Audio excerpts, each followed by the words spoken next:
Sinoć, kad se vratih iz topla hamama, prođuh pored bašte staroga imama.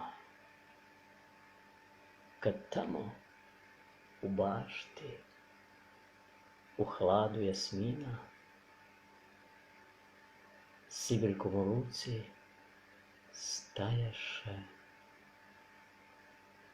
Emina.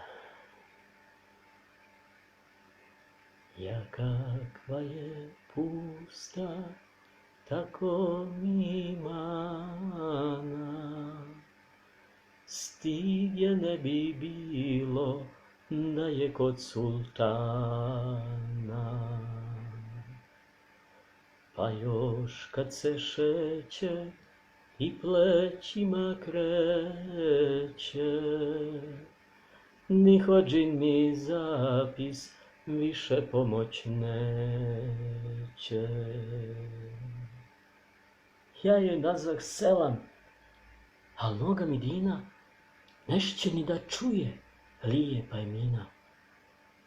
No u srebrni ibrik zahitila vode, pa po bašti đula zalivati ode. S grana vjetar duhnu, pa niz pleći puste, rasplete joj one pletenice guste. Zamirisa kosa ko zumbuli plavi, a meni se krenu bururet u glavi. Malo ne posrnu mojega mi Dina, no meni ne dođe lijepa Emina. Samo me jednom pogledala, mrko, ne dihaje, alčak, što za njome